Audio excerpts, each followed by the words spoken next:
Hello and welcome. I am Gursheen Garland and you're watching Planet Pulse on Firstpost. The Earth is constantly changing and in recent years for the worse. Summers are getting hotter and winters harsher. Rising sea levels, floods, drought, wildfires and torrential rain have been disrupting lives across continents. The fight against climate change is needed now more than ever. On this show, we bring you all the top stories on the climate crisis, its causes, its brutal effects, and the warriors helping fight the menace.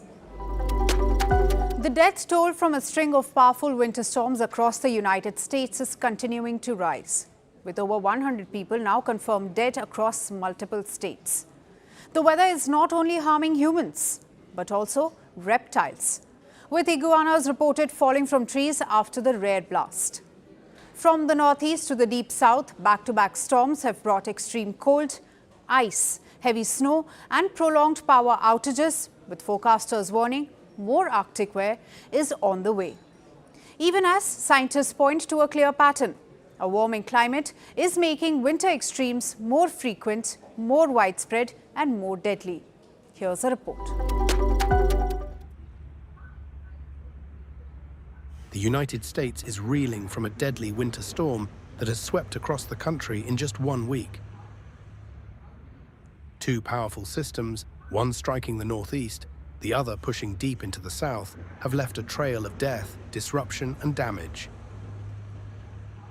Officials now confirm at least 110 deaths across states including Kentucky, Mississippi, Tennessee, Louisiana, Texas and New York City. In usually balmy Florida, the cold has been so intense that iguanas are literally dropping from trees. Some say it's raining iguanas in Florida as a rare cold snap grips the southern United States.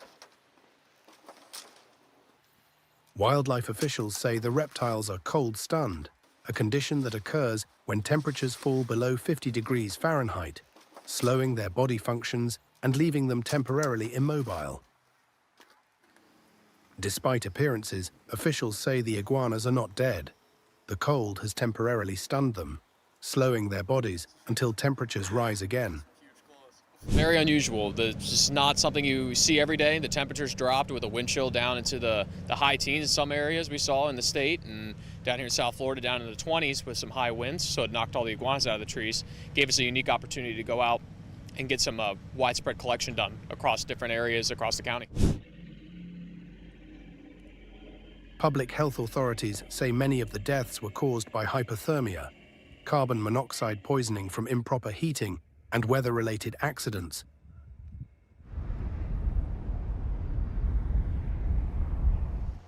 Risks that multiply when extreme cold combines with power failures.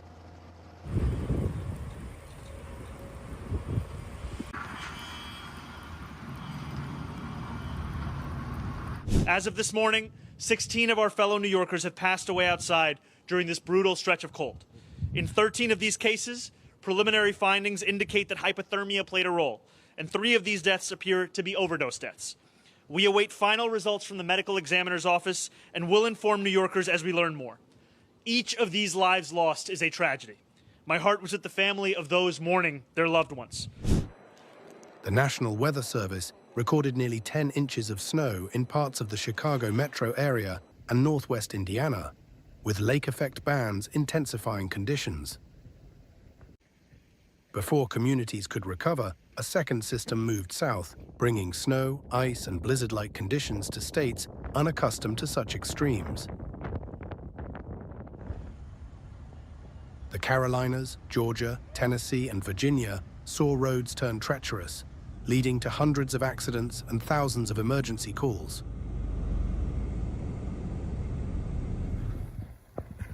City crews have removed more than 20 million pounds of snow as infrastructure struggled under prolonged freezing conditions. For your own safety and for the safety of the people clearing the roads, please stay at home if you possibly can. This is no joke. This weekend, we saw more than 1,000 collisions, including 2 fatalities, and a major traffic jam involving more than 100 vehicles on I-85. I want to thank the State Highway Patrol, the North Carolina National Guard, and local law enforcement for clearing that traffic jam in fewer than 3 hours. The storms also exposed the fragility of power systems. More than 100,000 homes and businesses in the southeast remained without electricity as of Monday, many having been in the dark for days.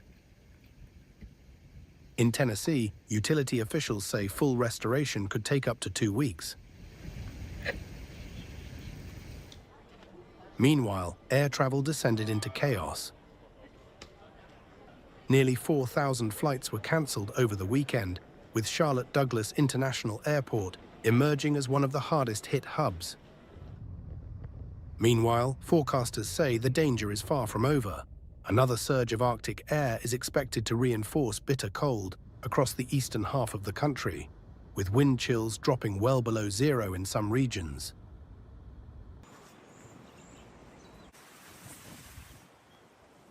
Coastal flooding and strong winds remain a threat along parts of the East Coast. Meteorologists say this series of events underscores a growing reality. As the climate warms, the jet stream is becoming more unstable, allowing polar air to plunge farther south and stay longer. The result is not fewer winter storms, but more intense and deadly ones. Experts warn that without major investments in resilient infrastructure, emergency preparedness, and emissions reductions, such disasters will become more frequent and more fatal. As temperatures plunged below freezing, people experiencing homelessness were among the most vulnerable to the storm's deadly cold. A number of people seeking refuge surged as the cold intensified, forcing many off the streets and into temporary shelters to escape the risk of hypothermia. So when it's colder outside and you don't know anyone, like right now, I don't have friends or family from here. Like I said, I'm from Detroit, Michigan, so it's difficult for me to just be outside. I would have no place to go if it wasn't for this place. For millions still without power, heat, safe roads, or shelter, this is not a theoretical debate. It is a climate crisis unfolding in real time, one that is costing lives. Snow looks beautiful until you have to live with it, until it blocks your door, until it bends your roof, until stepping outside becomes a living nightmare. That is how winter in Japan looks right now. At least 35 people have died, nearly 400 people have been injured. And these didn't even result from one big disaster, but from many small everyday moments that went terribly wrong. Weeks of snowfall have buried parts of the country. Authorities have issued avalanche alerts. Even the military has been mobilized. Coming up next is the story of how winters in Japan crossed a deadly line.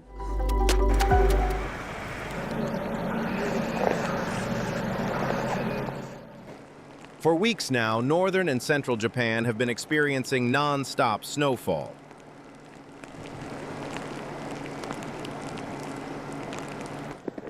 In some places, snow has piled up to 2 meters high, taller than a grown adult.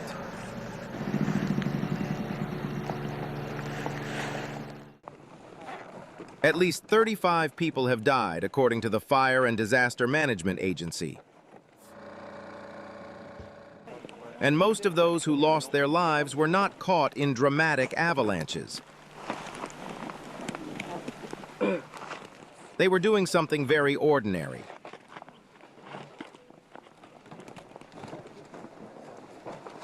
Clearing snow from their roofs, driveways, and entrances.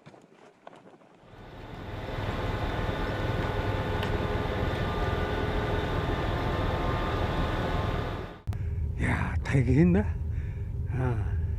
もうなかなか雪が捨てるところがなくて大変だなって感じですか。In Japan, especially in snowy regions, this is a daily chore. Many of the victims were elderly. Some slipped and fell.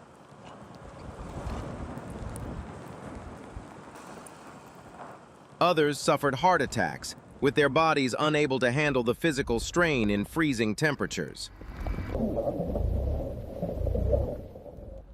Authorities said nearly 400 people have been injured. And the danger is still not over. After days of snowfall, temperatures are now rising. That could be dangerous. Because rising temperatures make the snow unstable, making avalanches more likely. The worst-hit regions sit along Japan's coast. Niigata, Aomori, Akita, Yamagata, and Hokkaido. At least 15 of Japan's 47 prefectures have been impacted due to the winter. 12 deaths were reported in Niigata County alone. In Akita, there were 7 deaths. In Yamagata Prefecture, 5 people were killed, and 4 people lost their lives in Aomori and Hokkaido each. The snow has also paralyzed daily life. Major roads have been blocked. Train services, including some high-speed lines, have been delayed or suspended. Japan's self-defense forces were deployed to rescue stranded residents and clear roads, and help people living alone. この人たち的には今日か明日のうちになんぼがさ潰れるのがあると思ったの。でも来てきたんでありがたくてさ。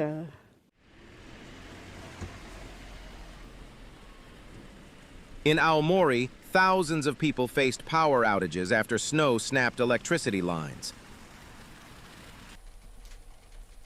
As of Tuesday, the city was buried under 175 centimeters of snow. This is more than double the average for this time of the year, according to Japan's public broadcaster. Just a day earlier, Aomori recorded 183 centimeters of snowfall, breaking a 40-year record that had stood since 1986. The sheer weight of the snow has pushed the region into emergency mode.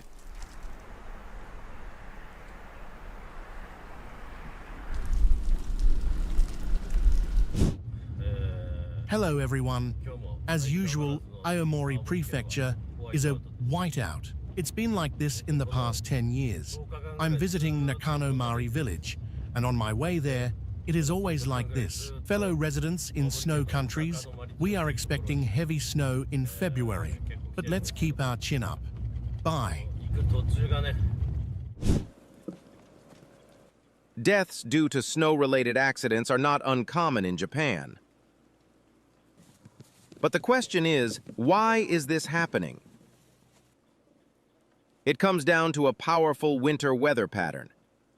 Every winter, cold air from Siberia moves eastwards towards Japan. This year, that cold air has been stronger and more persistent. As these icy winds travel over the Sea of Japan, they pick up large amounts of moisture. When this most moisture-laden air hits Japan's mountainous terrain, it rises, cools rapidly, and falls as heavy snow. This phenomenon is called the Sea of Japan snow effect.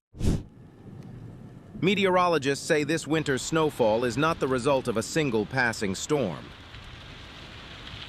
Instead, repeated waves of cold air from the Arctic have continued to flow over the Sea of Japan.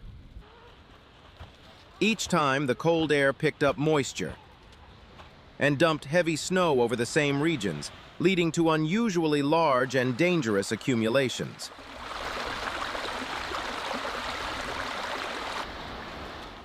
Japan's winter emergency is now entering a critical phase. The snow has already fallen.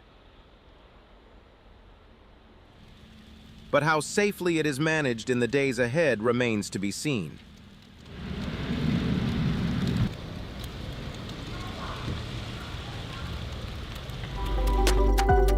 Now our final story. This week, India's capital, New Delhi, woke up inside a cloud, a thick one. Dense fog swallowed roads, buildings, and morning routines across the national capital. Visibility dropped to dangerous levels in several areas, slowing traffic and disrupting flights. But this wasn't just another winter morning. Weather systems, recent rain, and stubborn pollution came together to create a perfect storm in the air. But why did the fog turn so intense this time? And with more unstable weather ahead, is the worst already over or just getting started? More in our final report. Delhi woke up this week wrapped in a thick gray blanket. Not pollution alone, not winter alone, but a potent mix of weather, moisture, and dirty air that pushed the city to a near standstill.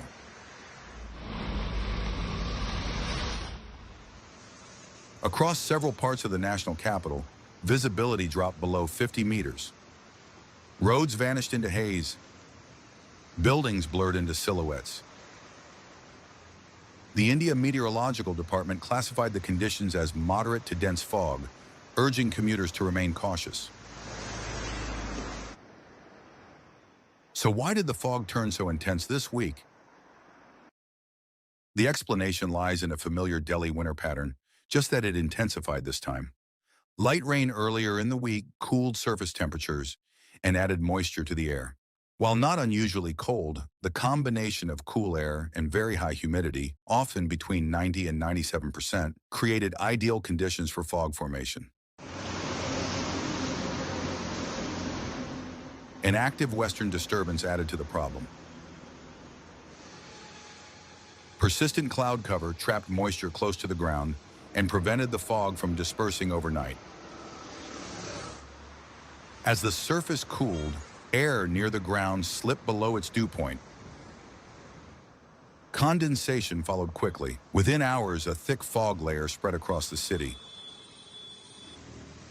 But in Delhi, fog rarely travels alone. Air pollution made the situation worse.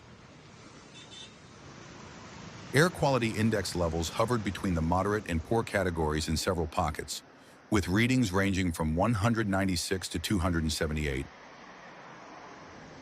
Earlier this week, AQI levels had even climbed into the very poor category.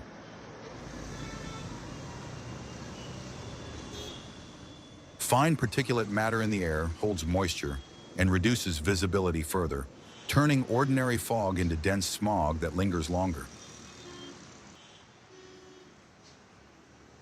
The impact was immediate. At Indira Gandhi International Airport, operations were shifted to Cat 3 mode to allow landings in extremely low visibility, increasing the risk of delays. On the roads, traffic slowed significantly. Highways and arterial routes saw long queues as drivers navigated cautiously through the haze. Authorities warned that visibility could fluctuate through the mornings. This foggy spell followed wet and unsettled weather earlier this week. Parts of Delhi NCR received rain and thunderstorms as successive western disturbances affected northwest India.